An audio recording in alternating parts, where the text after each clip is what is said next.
Fresnel half period zone पढ़ने से पहले हम लोग फ्रेस्नेल की परिकल्पनाएं या फ्रेस्नेल हाइपोथेसिस पे बात करते हैं। अब देखिए, दो नई बातें कर रहे हैं हम लोग, दोनों ही नए हैं आपके लिए। पहला ये Fresnel half period zone method, ये क्या है, और दूसरा ये फ्रेस्नेल हाइपोथेसिस क्या है ना। दोनों ही नए हैं।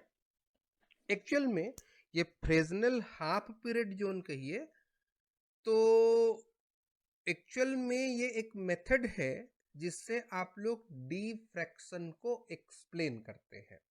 और डिफ्रैक्शन को एक्सप्लेन करने के लिए 1815 में ए जे फ्रेस्नेल ने कुछ परिकल्पनाएं की। उनके कुछ हाइपोथेसिस थे किसको एक्सप्लेन करने के लिए, डिफ्रैक्शन पैटर्न को एक्सप्लेन करने के लिए हाफ पीरियड जोन मेथड दिया इन्होंने, और उसमें इन्होंने कुछ परिकल्पनाएं की। इनकी कुछ हाइपोथेसिस हैं। ठीक किसको एक्सप्लेन करना है, डिफ्रैक्शन को।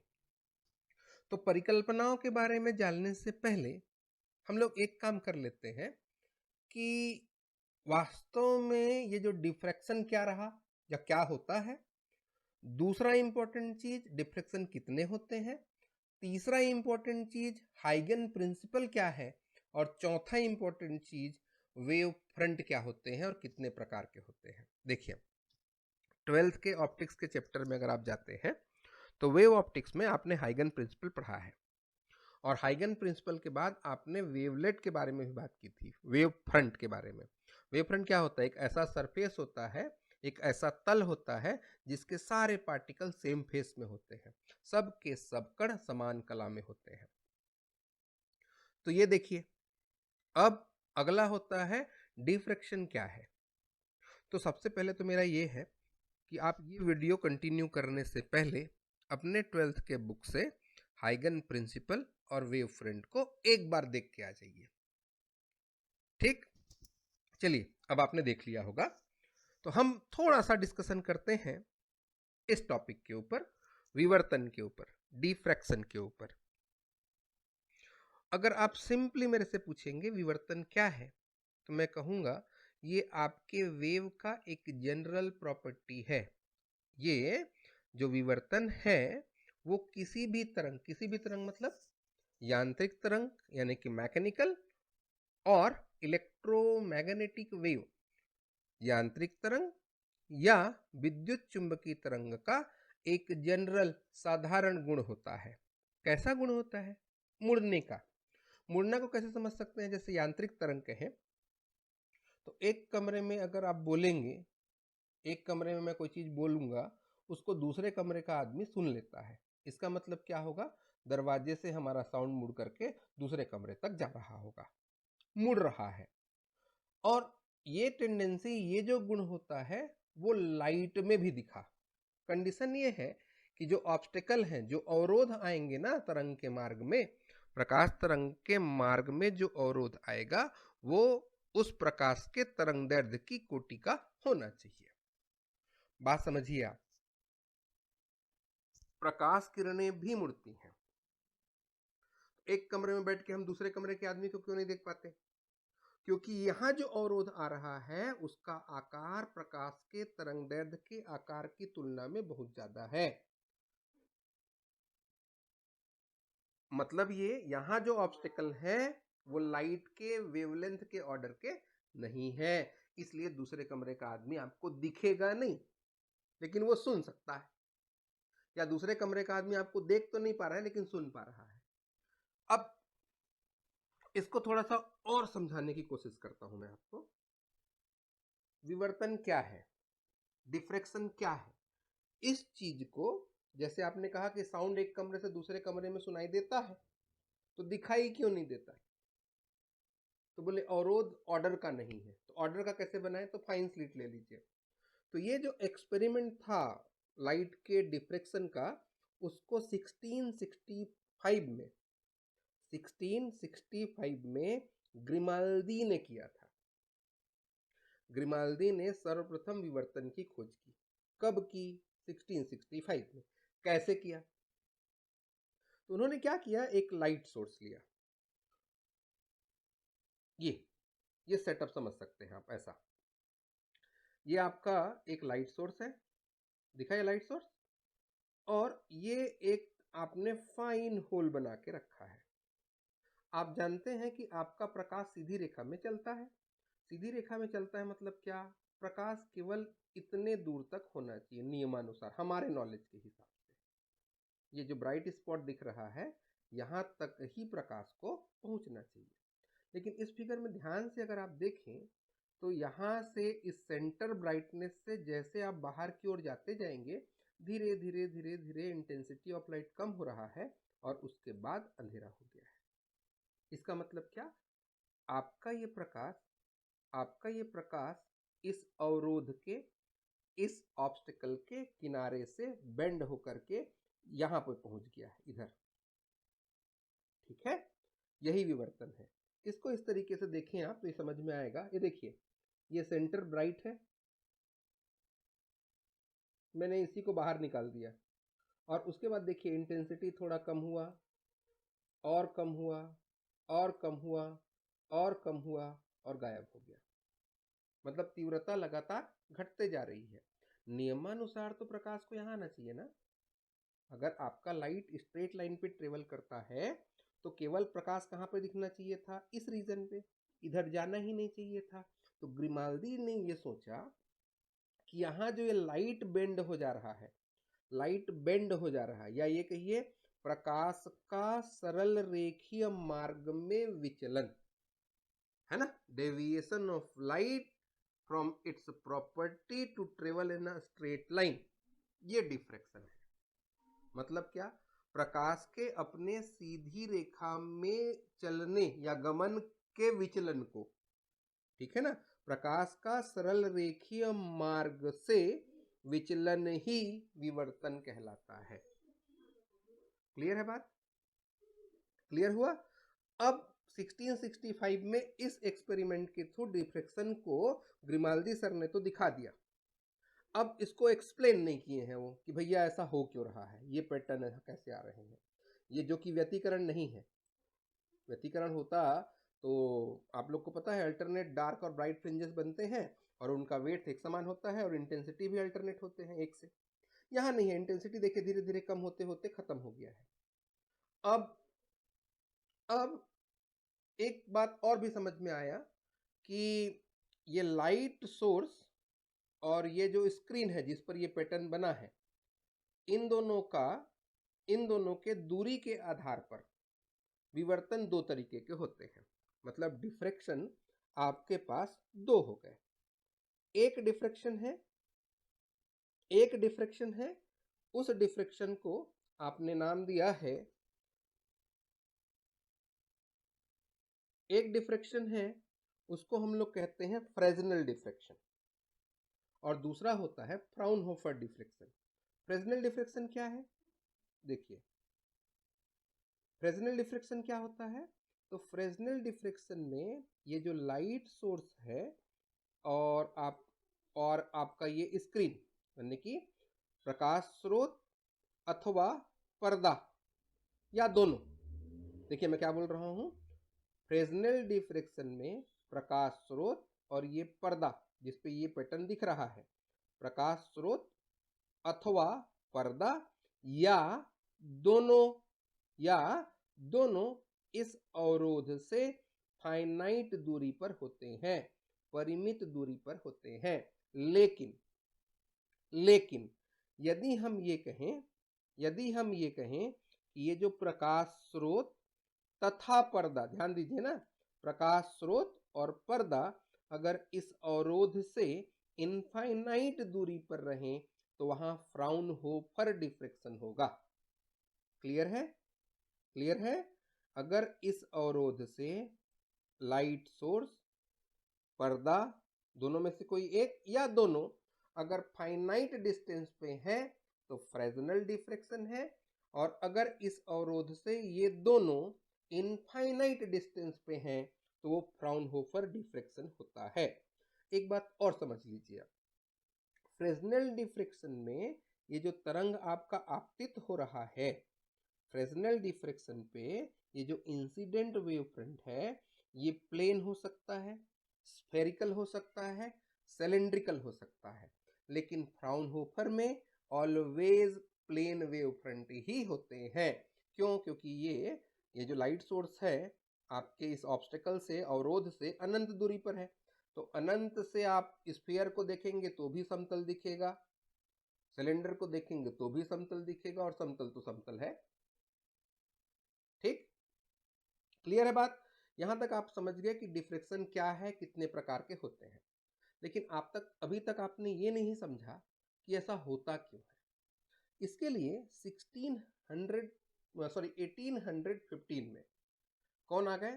फ्रेजनेल आए, और फ्रेजनेल ने इस डिफ्रैक्शन को एक्सप्लेन किया। किस आधार पर? हाइगन प्रिंसिपल के आधार पर। हाइगन के तरंग सिद्धांत के अनुसार से फ्रेजनेल ने 1815 में किसको एक्सप्लेन किया? विवर्तन को। ठीक है, अब इस एक्सप्लेनेशन के लिए, इस डिफ्रैक्शन पैटर्न को एक्सप्लेन करने के लिए फ्रेस्नेल के कुछ एजप्शन हैं, कुछ परिकल्पनाएं हैं। वो परिकल्पनाएं आपको जानना है। तो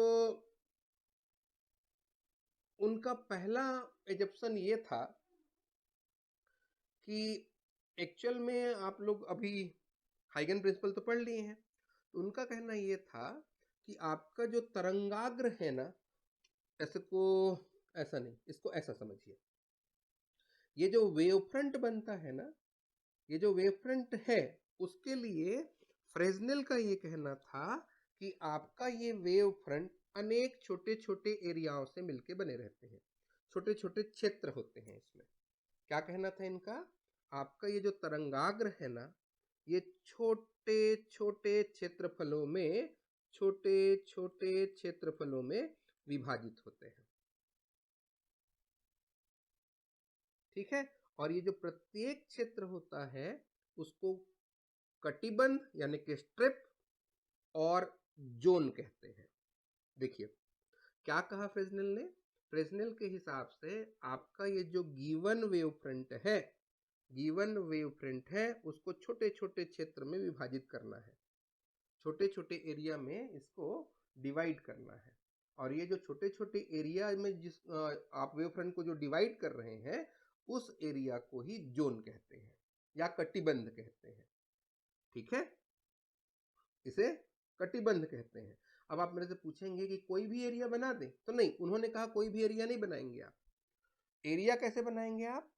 तो उनका कहना ये था कि ये जो जोन है, ये जो क्षेत्र हैं या ये जो कटिबंध है, वो इस प्रकार होते हैं कि किसी भी क्षेत्र के किनारों से, ध्यान दीजिएगा, किसी भी क्षेत्र के किनारों से, कोई भी क्षेत्र ले लीजिएगा, उसके किनारों से, किसी भी क्षेत्र के किनारों से प्रेक्षण बिंदु P पर, या प्रेक्षण बिंदु पर, किसी भी क्षेत्र के किनारे से प्रेक्षण बिंदु पर पहुंचने वाली प्रकाश तरंगों में कलांतर, फेज पाई का या टाइम डिफरेंस T/2 का होना चाहिए। T/2 का टाइम डिफरेंस कहने का मतलब हाफ टाइम, हाफ टाइम।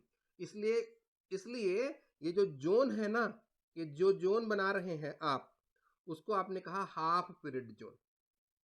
ये उनका पहला इंजप्शन था।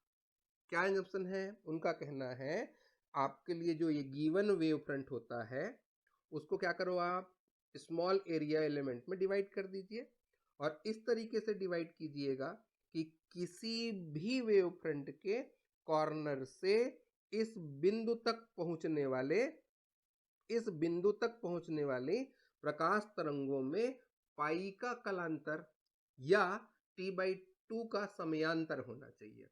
और अगर पाई का कलांतर है, ध्यान दीजिए, अगर फेज डिफरेंस पाई का है तो पाथ डिफरेंस कितने का होगा जी? देखिए, फेज डिफरेंस जो होता है, फेज डिफरेंस जो होता है उसको आपने कहा है 2π/λ, 2π/λ इंटू पाथ डिफरेंस। तो अगर ये पाई है, ये पाई है, तो ये कितना होगा पाथ डिफरेंस, तो आप बोलेंगे पाथ डिफरेंस होना चाहिए λ/2 का। ये पहला एजम्पशन याद हुआ, पहला याद हो गया। चलिए अब दूसरा बात करते हैं। दूसरे केस के लिए उनका कहना था कि इनका जो प्रभाव है, अगर आप इस पॉइंट P पर देखना चाहते हैं, किसका, ये जो हाफ पीरियड जोन है, इसका जो इफेक्ट इस पॉइंट P पे पड़ेगा वो 3 बातों पे निर्भर करते हैं। पहला, इस P पॉइंट का इस जोन प्लेट से दूरी कितना है। दूसरा, एंगल ऑफ इंक्लिनेशन कितना है, झुकाव कितने का हो रहा है इस जोन प्लेट का इस बिंदु P के लिए। ठीक है, इंक्लिनेशन कितने का है, झुकाव कितने का है, दूरी कितना है, झुकाव कितना है, और ये क्षेत्रफल कितने का है, इन चीजों पर डिपेंड करता है इस पॉइंट P पे इस वेव फ्रंट का इफेक्ट। याद हो गया, तो इसको लिख लीजिए आप। क्या लिखेंगे, आपका फ्रेस्नेल का एजप्शन है नंबर 1, दिए गए तरंगाग्र को छोटे छोटे क्षेत्रफलों में विभाजित किया जाता है। ठीक, दिए गए तरंगाग्र को छोटे छोटे क्षेत्रफलों में विभाजित किया जाता है। The given plane wave front can be divided into a large number of strips और जोन। कैसे zone, these are such that the light waves from the edges of any region arriving at the point of observation have a phase difference of pi or time difference t/2. This time period t/2 is called half time. ठीक है, मतलब क्या, दिए गए तरंगाग्र को छोटे छोटे क्षेत्रफलों में विभाजित किया जाता है।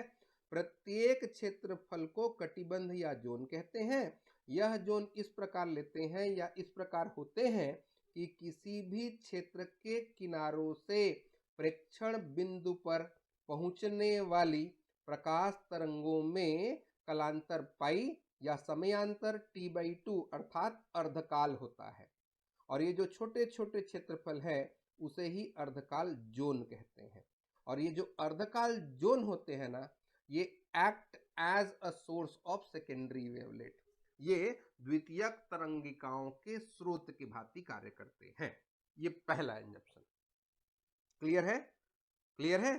चलिए दूसरा, अब किसी भी जोन के कारण आपका वो जो प्रेक्षण बिंदु स्क्रीन पे दिख रहा था उस पे जो प्रभाव होगा वो इन फैक्टरों पर डिपेंड करता है। किन फैक्टर पे, जोन से उस बिंदु की दूरी पे, जोन के प्रेक्षण बिंदु पर झुकाव पर, और जोन के क्षेत्रफल पर। इसको नोट कर लीजिए, अभी मैं समझाने वाला हूं और दिखाने वाला भी हूं, अगर आपको डाउट हो रहा होगा तो। वैसे नहीं होगा फिर भी। ठीक, अब इसको आप ऐसा समझ सकते हैं। क्या कीजिए आप, इसको समझने के लिए एक काम करते हैं। कैसे डिवाइड करेंगे आप वेव फ्रंट को स्मॉल एरिया में? पहला टारगेट तो आपको यही है ना, छोटे छोटे क्षेत्रफलों में बांटना है वेव फ्रंट को। इसके लिए क्या कीजिए आप, पहले तो आप एक एग्जाम्पल समझिए ताकि आपका डाउट क्लियर हो। समतल तरंगाग्र को अर्धकाल जोन में विभाजित करना है। मान लेते हैं ये जो नाइफ है ना, इधर के हिस्से, इस हिस्से को भूल जाओ आप, और इधर के हिस्से को भूल जाओ, इतने को ध्यान दीजिए। मान लेते हैं ये जो नाइफ है आपका, ये समतल तरंगाग्र है। ठीक ठीक, अब इस समतल तरंगाग्र का ये जो मध्य बिंदु होगा O, इसे ही इस प्लेन वेव फ्रंट का पोल कहते हैं, ध्रुव कहा जाएगा। इस ध्रुव से बाहर एक पॉइंट P है जिस पर आपको इफेक्ट को या डिफ्लेक्शन को स्टडी करना है, और ये डिस्टेंस मान लेते हैं B का है। तो क्या कीजिए आप, यहां से इस पॉइंट P को सेंटर मान करके स्फीयर बनाना शुरू करिए। कितना बड़ा स्फीयर, देखिए भाई, दूसरा कंडीशन आपने, पहले कंडीशन में आपने एक बात ये कहा है, ये जो एरिया लेंगे आप ना, जो रीजन बनाएंगे, छोटे छोटे एरिया लेंगे, उसको इस तरीके से लेना कि उसमें पाई का कालांतर हो, t/2 का समयांतर हो, और अगर पाई का कालांतर है तो आप लोग क्या बोलेंगे, λ/2 का पथांतर होना चाहिए। तो एक काम करें, b से λ/2 आगे चलते हैं, तो कितना होगा, b प्लस λ/2, इतना का अंतर, इतना का पथांतर लाने के लिए λ/2 का। तो एक काम कीजिए, b प्लस लेमडा बाई 2 का एक स्फीयर अगर आप p को सेंटर मान के ड्रॉ करते हैं, ध्यान से सुनिएगा, p को सेंटर मान करके b plus lambda by 2 radius का, b प्लस लेमडा बाई 2 त्रिज्या का अगर एक गोला बनाए आप, अगर एक गोला बनाए आप, तो यहां आपको ऐसा सर्कल मिलेगा।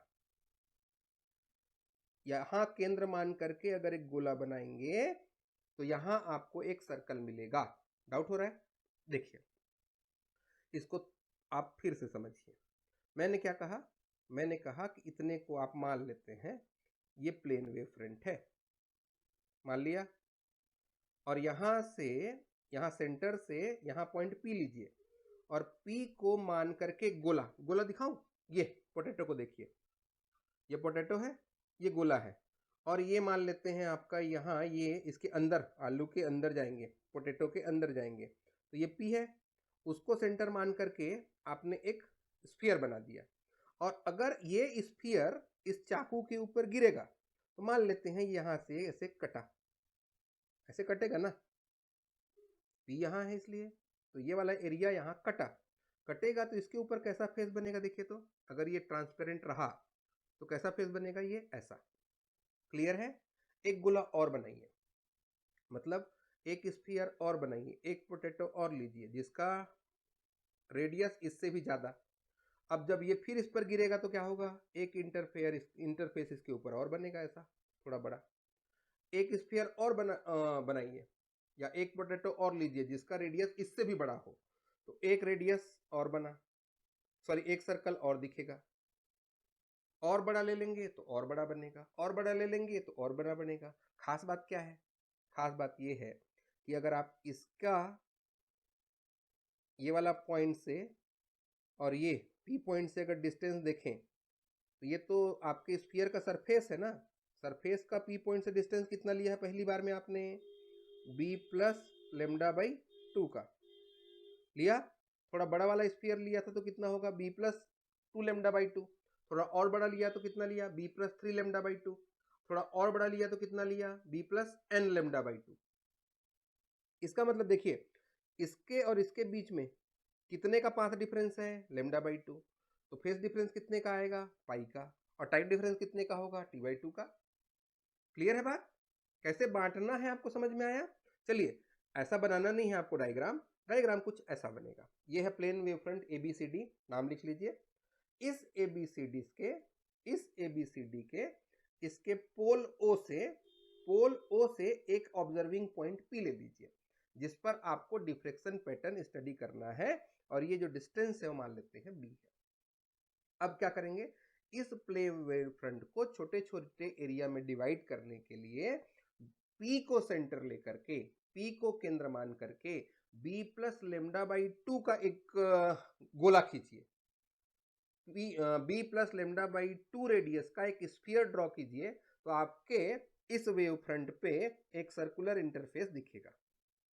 अब b प्लस 2 लेमडा बाई 2 का अगर लें तो एक बड़ा सर्कल दिखेगा इस पे, b plus 3 lambda by 2, b plus 4 lambda by 2, और nth ले लें अगर तो आपके पास इस तरीके से सर्कल दिखे।